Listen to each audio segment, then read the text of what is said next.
Captain Lisa Martinez stood at the control center window, watching the morning sun rise over the mining colony on Kepler 442b. The red dirt stretched for miles in every direction, broken only by the massive drilling towers and processing plants that had made this remote world profitable for Earth. 3 years she had been stationed here, and every day brought the same routine of protecting miners and keeping equipment running. Today felt different, though. The sensors had been acting strange all morning. Amy Foster rushed into the command center, her lab coat still dirty from the morning soil samples. As the chief scientist for the colony, she rarely looked this worried. Her face was pale, and her hands shook slightly as she held a data tablet. "Lisa, you need to see this," Amy said, her voice tight with concern. "The deep space sensors picked up something big heading our way. Really big." Lisa turned from the window and took the tablet. The screen showed a massive energy signature moving through space toward their system. Whatever it was huge and moving fast. The computer estimated it would arrive in less than 6 hours. "Could be a meteor shower," Lisa said, though she did not believe it herself. "Or maybe space debris from the asteroid belt." Amy shook her head. "No, this is organized. Look at the formation pattern. These are ships, Lisa. Alien ships." The two women stared at each other for a moment. First contact with alien life had always been a possibility, but out here on the rim worlds, it seemed like something that would happen to other people. Not to a small mining colony with barely 2,000 people. Lisa activated the colony-wide communication system. "All personnel, this is Captain Martinez. Report to emergency stations immediately. This is not a drill. Repeat, this is not a drill."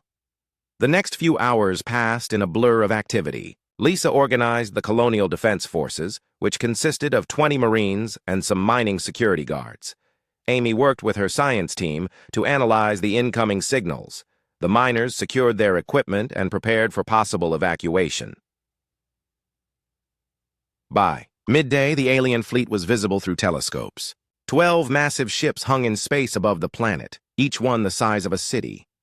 They were beautiful in a terrible way, with smooth curves and crystalline surfaces that caught the light like jewels. The lead ship was twice the size of the others, clearly the command vessel. Lisa was in the communications center when the first message came through. The signal was strong and clear, automatically translated by the colony's computer systems. A holographic image appeared in the center of the room, showing a tall, elegant figure with pale blue skin and features that seemed carved from crystal. When she spoke, her voice was musical, but cold. "I am Commander Zarathel of the Zephyrian Empire," the alien said. "You inhabit a world that belongs to our territory. You have 24 standard hours to evacuate this planet completely. Any who remain after that time will be eliminated." The message ended abruptly, leaving Lisa and her team staring at empty air. The silence stretched for several seconds before Lisa found her voice. "Send a response," she ordered the communications officer. "What should I tell them, Captain?" the young man asked. Lisa thought for a moment. She looked around the room at her people, then out the window at the colony they had built with their own hands. These aliens expected them to just run away from everything they had worked for. They thought humans would be easy to scare. "Tell them this," Lisa said slowly. "This is Captain Lisa Martinez of the human colony on Kepler 442b. We received your message. Here is our response.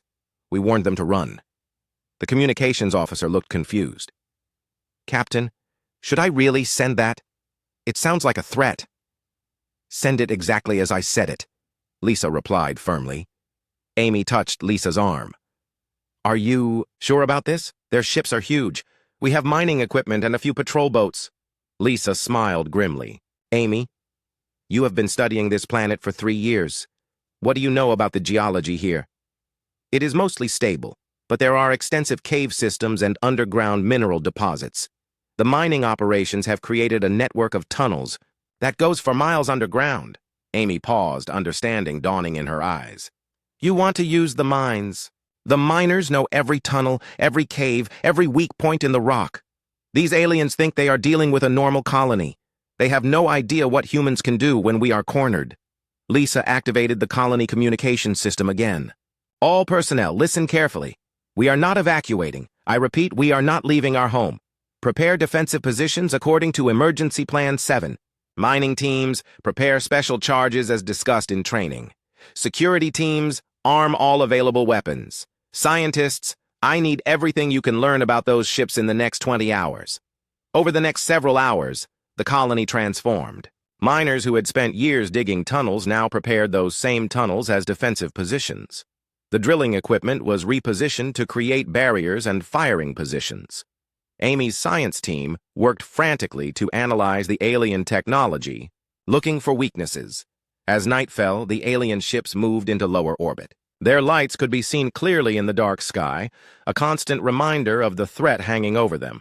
But inside the colony, people worked with determination instead of fear.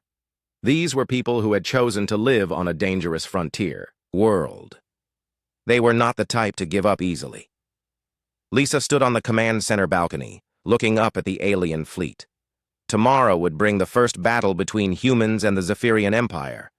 She knew they were outnumbered and outgunned, but she also knew something the aliens did not. Humans had been fighting impossible odds since the beginning of time, and they had gotten very good at it. Amy joined her on the balcony. "Do you really think we can win this?" Lisa smiled in the darkness. "Amy, they gave us 24 hours to run away. That was their first mistake. Now they are going to learn why humans do not run from a fight." Above them, the alien ships waited in silent formation, confident in their overwhelming superiority. Tomorrow, Commander Zarathel would discover that humans were unlike any species the Zephyrian Empire had ever encountered. The morning came too quickly for everyone except the Zephyrians. Commander Zarathel stood on the bridge of her flagship, watching the small human colony through the ship's sensors. She had been conquering worlds for the Empire for over 2 centuries, and this looked like the easiest victory yet.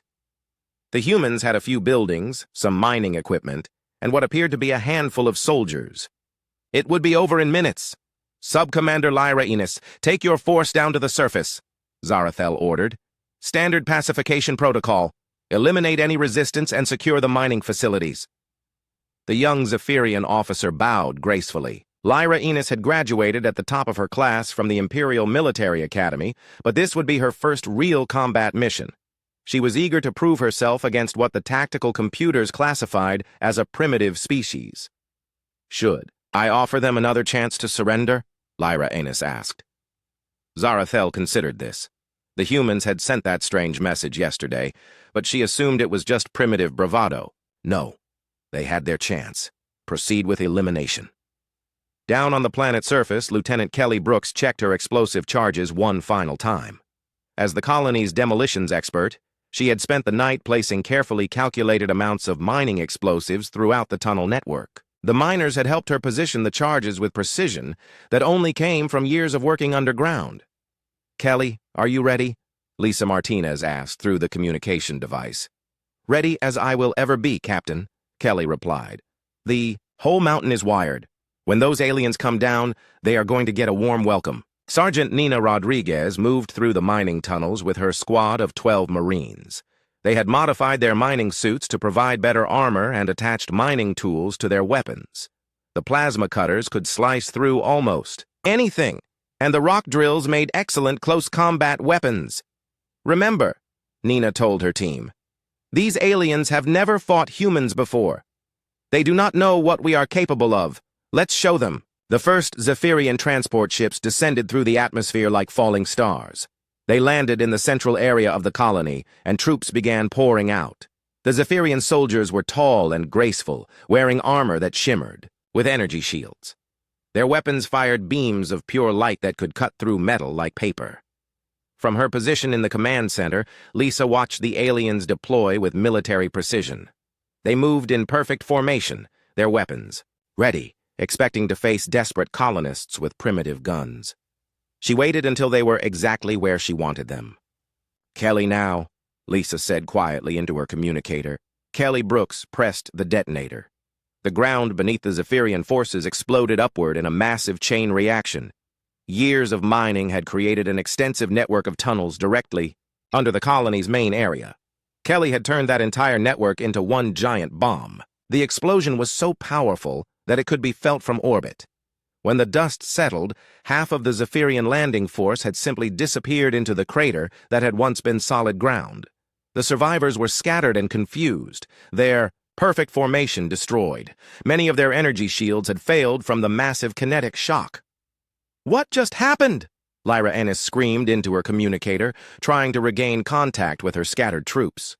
Before she could get an answer, Nina Rodriguez and her Marines emerged from hidden positions throughout the colony. They had been waiting in concealed bunkers and mining shafts, invisible to the Zephyrian sensors. Now they attacked from all directions at once. Nina's plasma cutter sliced through a Zephyrian soldier's energy shield like it was not even there. The alien looked shocked for a split second before the mining tool cut him in half. Around her, the other Marines were having similar success. The Zephyrian weapons were designed to fight other energy-based systems, not industrial cutting tools and kinetic weapons. "Their shields do not work against our equipment," Nina reported to Lisa. "These fancy aliens never learned to fight dirty." More Zephyrian troops began landing, but now they were facing an enemy they did not understand. Humans appeared from tunnels, from buildings, from underground positions that should not have existed. They used mining charges as grenades, drilling, equipment as weapons, and industrial vehicles as tanks. Amy Foster was in her laboratory, frantically analyzing pieces of Zephyrian equipment that the Marines had captured. Her scientific training was paying off as she discovered how their technology worked. "Lisa, I think I understand their energy shields," Amy said through the communication system. "They are designed to deflect energy weapons and absorb kinetic impacts from projectiles, but they have never encountered industrial plasma at mining temperatures." "What does that mean for us?" Lisa asked. "It means our mining equipment can cut right through their best defenses. Their shields think our plasma cutters are just hot air." Up in orbit, Commander Zara Thel watched her tactical display with growing alarm. Her ground forces were taking heavy casualties against an enemy that should have been helpless. The humans were fighting with weapons and tactics that made no sense according to Imperial military doctrine. "Commander, the humans are using mining explosives as weapons," reported her tactical officer, Velandra. "They have turned their entire colony into a fortress. Our forces cannot maintain formation against their chaotic attack patterns." Zarathel had never encountered anything like this in 2 centuries of conquest. Other species either surrendered immediately or fought with conventional weapons that could be easily countered. These humans seemed to treat warfare like an engineering problem to be solved. "Send more troops," she ordered. "Overwhelming force will solve this." But on the surface, more Zephyrian soldiers just meant more targets for the human defenders. Kelly. Brooks had prepared secondary explosive charges throughout the mining complex. Every time the aliens thought they had secured an area, another section would explode beneath them. Nina Rodriguez led her Marines in hit-and-run attacks through the tunnel network. They would emerge from one position, attack with their modified mining equipment, then disappear back underground before the Zephyrians could respond. The aliens could not adapt to this 3-dimensional battlefield that the humans had created. "The tunnels connect everything," Nina explained to her squad. "We can appear anywhere, anytime. They have to guard every position at once, but we can concentrate our forces wherever we want." By afternoon, the Zephyrian landing force was in full retreat. They had lost over half their troops to an enemy using primitive mining equipment. Lyra Enos found herself trapped in a mining facility, surrounded by humans who seemed to appear from the walls themselves. "This is impossible," she said to herself. "They are supposed to be a primitive species." Lisa Martinez appeared in the doorway, carrying a plasma cutter and wearing a mining suit covered in alien blood. "Surrender," she said simply. Lyra Enos looked around at her remaining soldiers. Most were wounded, all were demoralized. They had been defeated by miners using industrial equipment as weapons. "I surrender," the young Zephyrian officer said quietly. Lisa nodded and activated her communicator. "Commander Zarathel, this is Captain Martinez.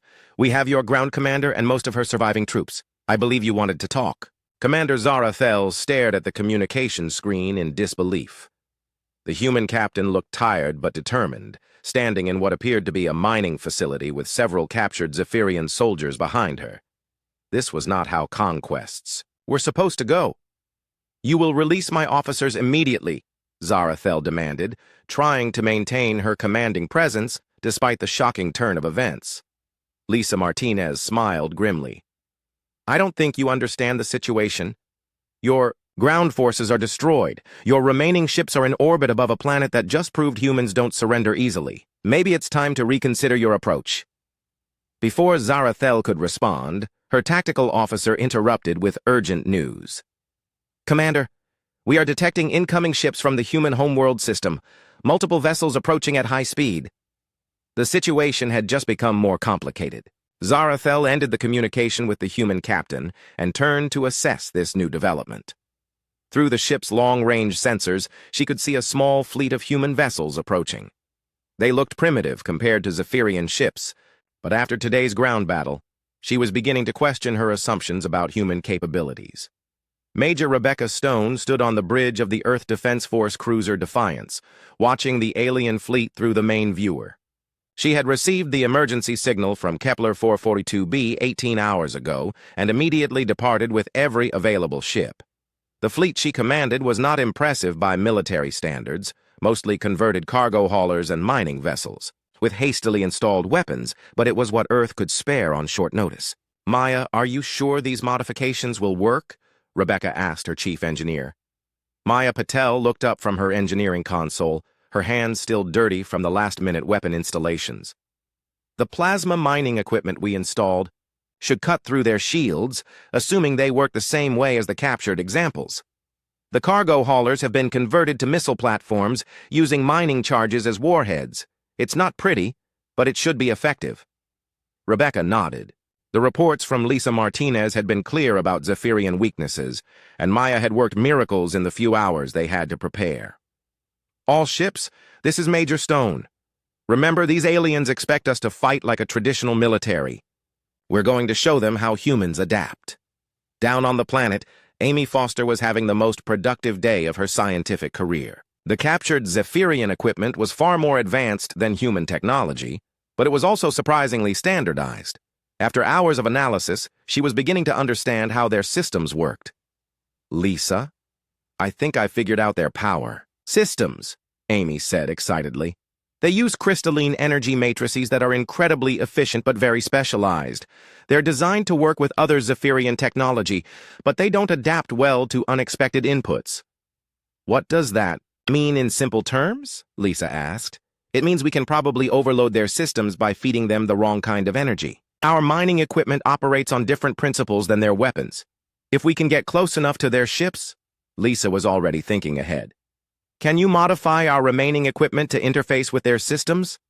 Give me a few hours and some of Kelly's explosives. I think I can create something that will give them a very unpleasant surprise.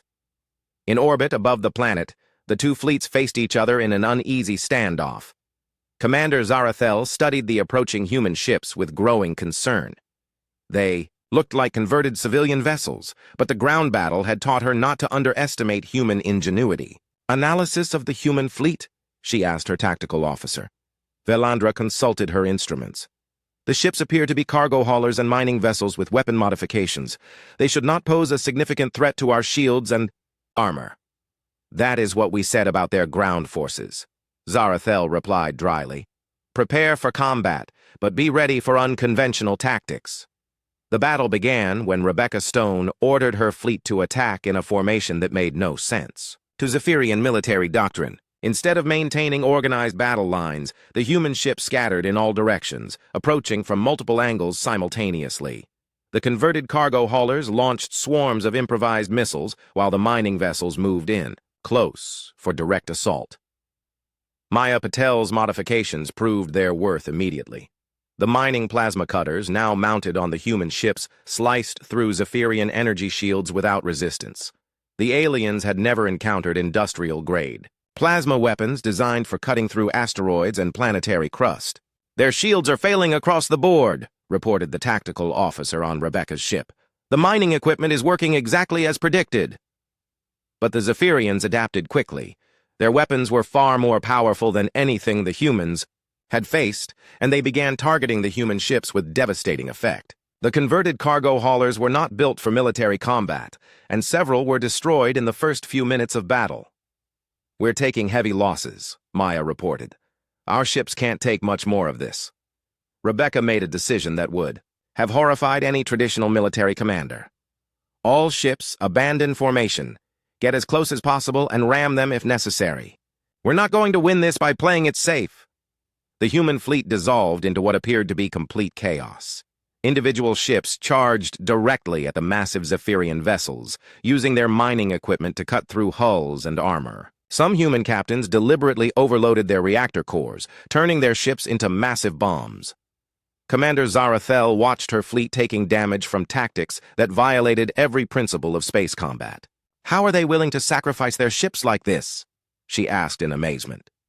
"Commander," Velandra reported with obvious strain in her voice, "one of the human ships has attached itself to our hull.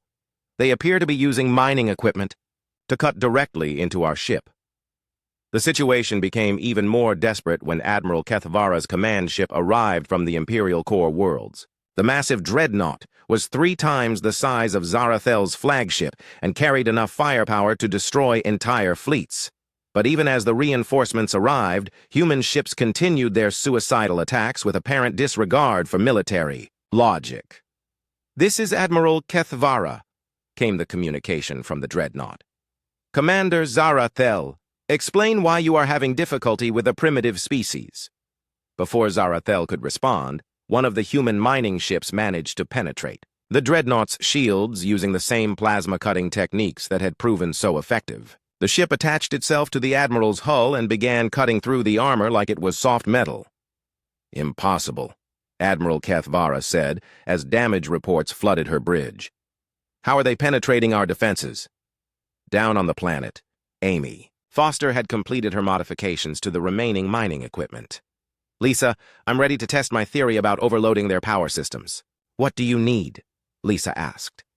"Get me close to one of their landed ships. I think I can turn their own technology against them." The battle was far from over, but already it was clear that the Zephyrian Empire had encountered something completely unexpected. Humans did not fight like any other species they had conquered. They turned every disadvantage into a weapon, every limitation into an opportunity, and they seemed completely willing to sacrifice everything for victory. As the space battle raged, overhead and ground teams prepared for the next phase of combat. Both sides were learning hard lessons about their enemies. The Zephyrians were discovering that advanced technology meant nothing against opponents who refused to follow the rules. The humans were learning that sometimes the best way to fight a superior enemy was to make them fight on your terms instead of their own. Admiral Kethvara had ruled star systems for over 3 centuries, but she had never faced anything like the humans. From her command throne aboard the dreadnought Eternal Glory, she watched her fleet struggle against converted mining ships and cargo haulers. The tactical displays showed a battle that made no sense according to every military principle she had learned. "Status report," she demanded from her bridge crew. "We have lost 6 cruisers and suffered major damage to 4 others," reported her tactical coordinator. "The human ships continue to use ramming attacks and mining equipment as weapons. Our shields are ineffective against their industrial plasma systems." Kethvara studied the battle reports with growing frustration. The humans were fighting with complete disregard for their own safety, turning their ships into weapons and using tactics that violated every rule of civilized warfare. Worse yet, it was working. "Bring us about," she ordered. "Target their command. Ship directly. If we eliminate their leadership, perhaps their chaotic attacks will cease." But as the massive dreadnought moved to engage Rebecca Stone's flagship, something unexpected happened. The human fleet did not retreat or try to protect their commander. Instead, every remaining ship immediately moved to attack the Eternal Glory. Simultaneously, Commander Victoria Hayes sat in the Tactical Coordination Center aboard the human cruiser Determination, watching data streams from all the ships in the fleet. As the senior tactical officer, she was responsible for coordinating the seemingly chaotic human attacks, but there was a method to the madness that the Zephyrians could not understand. "Rebecca, they're taking the bait," Victoria reported to Major Stone. "The Admiral's ship is moving to engage you directly." "Perfect," Rebecca replied from the bridge of her ship. "All units, execute Plan 7. Remember, we only get one chance at this." Dr. Lauren Kim worked frantically at her console, analyzing Zephyrian communication patterns and psychological profiles based on captured data.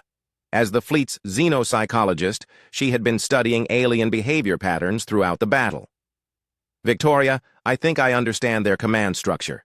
Lauren said excitedly. They operate on strict hierarchical principles. If we can capture or disable their admiral, their entire fleet will be paralyzed while they wait for new orders from their empire. How do we capture someone on a ship that big? Victoria asked. Lauren smiled grimly. The same way we've been fighting, this whole battle. We don't follow their rules. Down on the planet, Amy Foster had made a breakthrough that would change everything. Working with captured Zephyrian technology and mining equipment, she had discovered how to create a feedback loop in their power systems.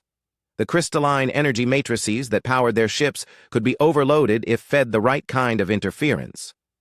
Lisa, I need to get this device onto one of their ships, Amy said, holding up a modified mining charge connected to Zephyrian power crystals. If I can attach it to their main power system, it should cause a cascade failure throughout their entire vessel. Lisa looked at the device skeptically. How do we get close enough to plant it? The same way Kelly has been getting close to everything else, Amy replied. Through the tunnels, it turned out that the Zephyrian ships that had landed during the initial assault were positioned directly over parts of the extensive mining tunnel network. Amy's plan was simple in concept, but terrifyingly dangerous in execution. They would use the tunnels to approach the landed ships from below, then use mining equipment to cut directly into the ship's hull and plant the overload device. Kelly Brooks volunteered immediately. I've been blowing things up all day. This is just one more explosion, except this time we're blowing up their ship from the inside. Nina Rodriguez and her Marines would provide support, using their knowledge of the tunnel system to get Amy and Kelly to the target. It was a plan that could only work because the Zephyrians had no experience with enemies who attacked from underground. In space, the battle reached its climax as Admiral Kethvara's dreadnought engaged the human fleet. The massive alien ship was taking damage from multiple directions, but its thick armor and powerful shields were holding. The humans were running out of ships and time.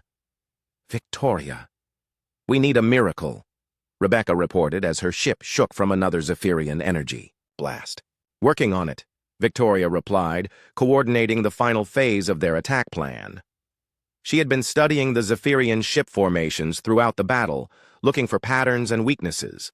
The aliens fought with precision and discipline, which made them predictable. Victoria had positioned the remaining human ships to exploit that predictability. All ships, execute Formation Delta, she ordered. Remember, they expect us to retreat when we take damage. We're going to do the opposite. The human ships suddenly changed their attack pattern. Instead of the seemingly random assaults they had been making, they formed a coordinated attack formation that concentrated all their firepower on a single point of the dreadnought's shields. Maya Patel's modified mining equipment focused on one small section of the alien ship's defenses. Their shields are fluctuating in Section 7, reported the tactical officer aboard Rebecca's ship. All units, focus fire on Section 7, Victoria ordered. Maya, give them everything we've got. The concentrated assault finally broke through the dreadnought's shields, and human ships immediately moved to exploit the breach.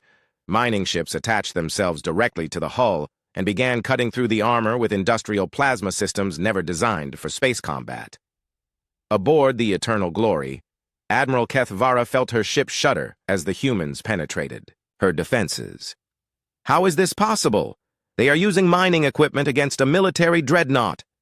Admiral, human forces have breached Sections 7, 12, and 15, reported her damage control officer. They appear to be cutting directly into our ship. Before Kethvara could respond, alarms began sounding throughout the ship. Down on the planet, Amy Foster's plan had succeeded. Kelly Brooks and Nina Rodriguez had successfully planted the overload device on one of the landed Zephyrian cruisers. The feedback loop was spreading through the alien ship's power systems, and the effect was cascading to other vessels in the fleet through their communication links. What is happening to our power systems? Kethvara demanded. Unknown energy feedback in the main power grid, replied her chief engineer. The interference appears to be coming from the surface installations. Victoria Hayes watched her tactical display as Zephyrian ships throughout the fleet began suffering power failures. Lauren, your psychological analysis was right. Look at their formation. The alien fleet was indeed paralyzed by confusion and conflicting orders. Without clear command authority and facing tactics they could not understand, the disciplined Zephyrian formations began to break apart. Rebecca, now's our chance, Victoria said. Their command structure is collapsing. War Mistress Nixaldra materialized on the bridge of the dreadnought in a flash of energy. She was the leader of the Zephyrian elite warrior caste, called in when conventional military tactics failed. Her crystalline armor gleamed with embedded weapons, and her presence immediately commanded attention. Admiral Kethvara, you have dishonored the Empire with this defeat, Nixaldra declared. I challenge the human leaders to single combat. Let honor decide this battle. The transmission was broadcast to all ships, human and Zephyrian alike. Victoria Hayes received the challenge aboard her coordination ship and looked around at her bridge crew. Single combat? She asked. Against their champion warrior? Lauren Kim checked her alien psychology files. It's a cultural thing. If we refuse, they'll consider us cowards. If we accept and lose, they'll expect us to surrender.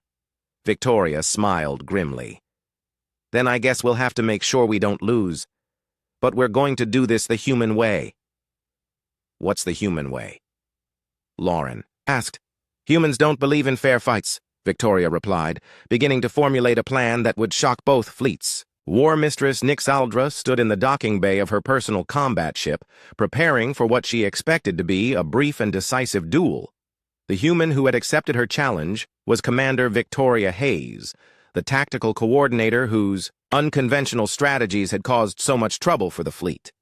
Nixaldra had studied the available data on human combat capabilities and was not impressed. They appeared to be a physically weak species that relied on primitive tools and crude tactics. The combat area had been prepared according to traditional Zephyrian honor codes, a large open space aboard Admiral Kethvara's dreadnought where the two warriors could face each other with their chosen weapons.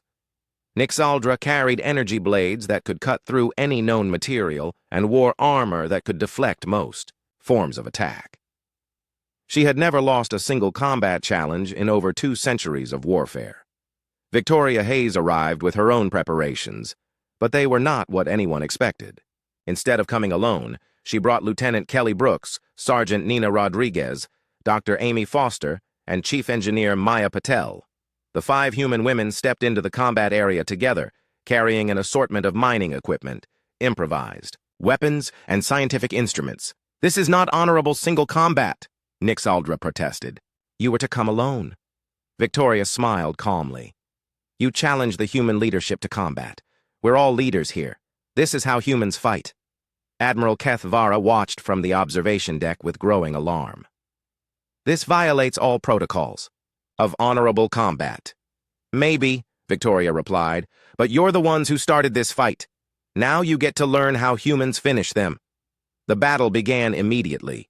Nixaldra was faster and stronger than any human, her energy blades slicing through the air with deadly precision, but she had trained for single combat against opponents who followed the same rules she did.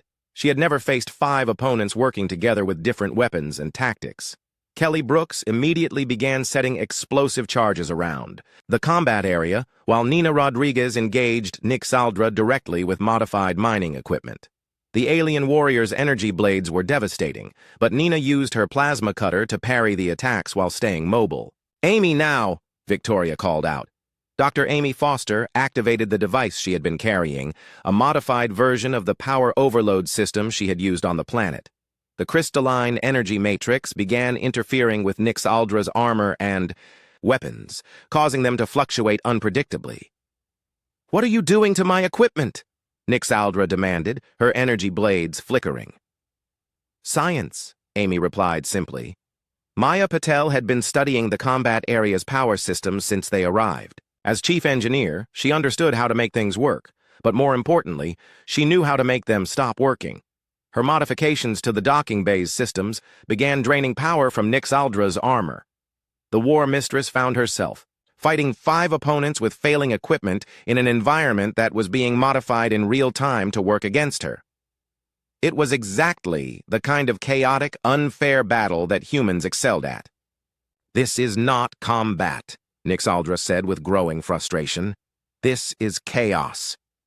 Welcome to fighting humans, Victoria replied, coordinating her team's attacks while avoiding the alien warriors' increasingly desperate strikes. The battle ended when Kelly Brooks detonated a shaped charge that sent Nix Aldra crashing into a bulkhead. The alien warrior was not seriously injured, but her armor was completely drained of power and her weapons were non-functional. She found herself surrounded by 5 humans with various mining tools pointed at her. "I yield," Nix Aldra said quietly. "But this was not honorable combat." "No," Victoria agreed. "It was effective combat. There's a difference." Admiral Grace Turner arrived at that moment with the main Earth Defense Force fleet. The veteran commander had received the emergency signals from both the colony and Rebecca Stone's task force and had spent the last day gathering every available ship from the outer colonies. Her fleet was larger and better armed than the improvised force that had been holding off the Zephyrians. "This is Admiral Turner of Earth Defense Forces," she broadcast to all ships. "I'm here to discuss terms." Ambassador Helen Carter stepped forward as Grace Turner's diplomatic representative. As Earth's most experienced negotiator, she had been briefed on everything that had happened during the battle.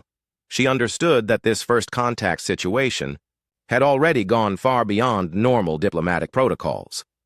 "Admiral Keth Vara," Helen said formally, "Earth is prepared to discuss a peace agreement, but the terms have changed significantly since this battle began."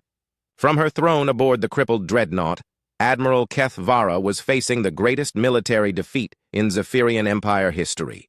Her fleet was damaged, her ground forces were captured, and her greatest warrior had been defeated by 5 humans with mining equipment.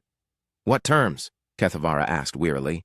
"Mutual recognition of territorial boundaries, immediate cessation of hostilities, exchange of prisoners, and establishment of formal diplomatic relations," Helen replied. "Oh, and technology sharing agreements." "Technology sharing?" Keth Vara was confused. "Your technology is primitive compared to ours."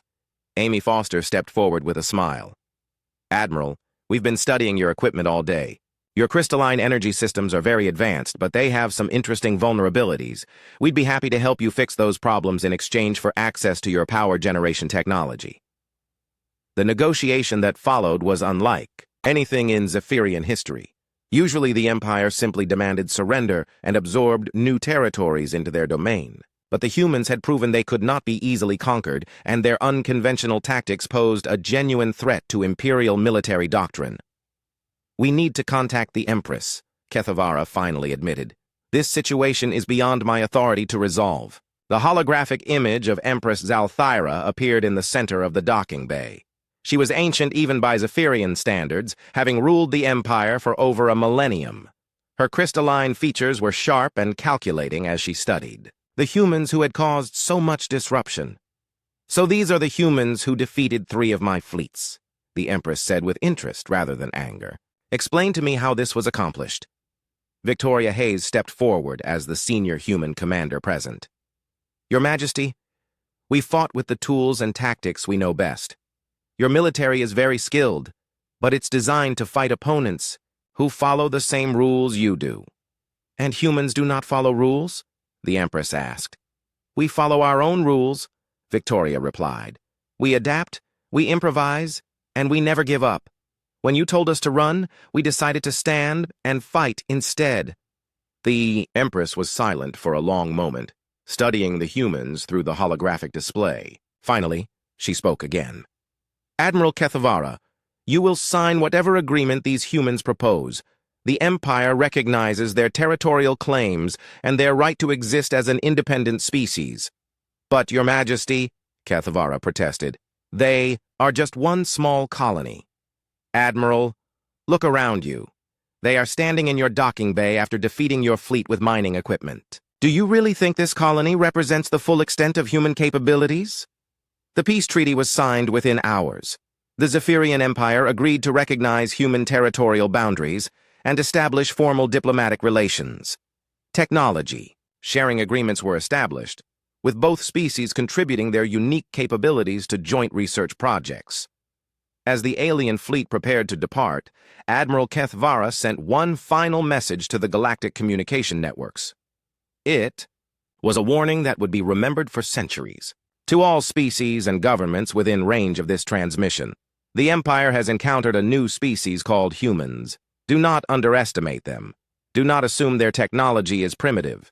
Do not expect them to follow conventional military tactics. And most importantly, do not threaten them unless you are prepared for the consequences. We warned them to run. They warned us instead. Lisa Martinez stood in her rebuilt command center, watching the Zephyrian ships disappear into hyperspace. The colony was damaged but intact, and they had gained something no one had expected from first contact with aliens. They had gained respect. Amy Foster was already planning research projects with the Zephyrian scientists who would be arriving next month. Kelly Brooks was designing new mining charges based on alien technology. Nina Rodriguez was training Colonial defense forces in anti-alien combat tactics that were being requested by colonies throughout human space. So what happens now? Amy asked Lisa as they watched the stars. Lisa smiled. Now we get back to work. But somehow I don't think we'll be just a small mining colony much longer. Above them, the stars held new possibilities. Humanity had announced itself to the galaxy in the most human way possible. Not through diplomacy or peaceful contact, but by winning a fight that everyone said was impossible to win. The galaxy was about to learn what humans had always known. When cornered, when outnumbered, when facing impossible odds, humans did not surrender. They got creative instead.